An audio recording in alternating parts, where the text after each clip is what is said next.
Hello, magandang hapon po sa ating lahat. Magandang hapon po sa ating lahat. Ngayon ay isa namang panibagong video ang ituturo sa inyo gamit po ang kanyang damit. Ang kanyang damit, kahit anumang parte ng damit, pang ibaba, pang itaas, basta po nagamit na niya ito kahit pa ilang beses mo na itong nalabhan. Basta tiyakin po ninyo na siya ang may-ari ng damit na ito, na isuot nyo na ito at sa kanya po talaga ito. Kahit po nalabhan na ito ay pwede po ninyo itong gamitin.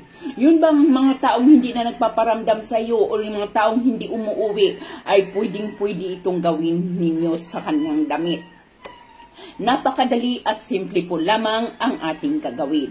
Kuhanin mo po lamang ang kanyang damit, pakatitigan, hawakan mo ang kanyang damit at pakatitigan mo ang kanyang damit.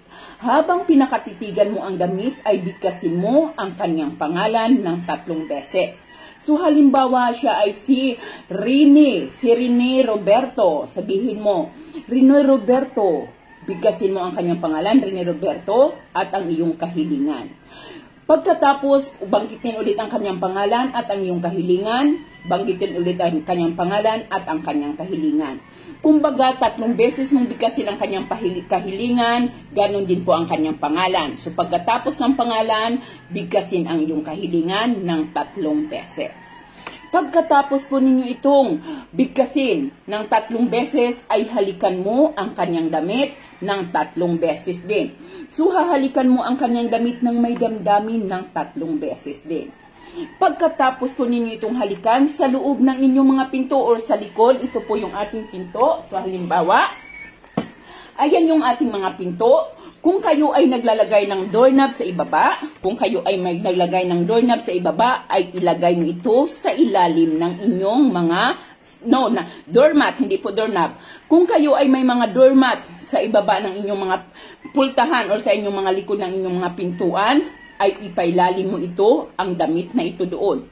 Pagkatapos mo po itong mapailalim sa iyong doormat, ay kumuha ka ng 3 walis tingting. Dapat po ang ating walis tingting ay malinis.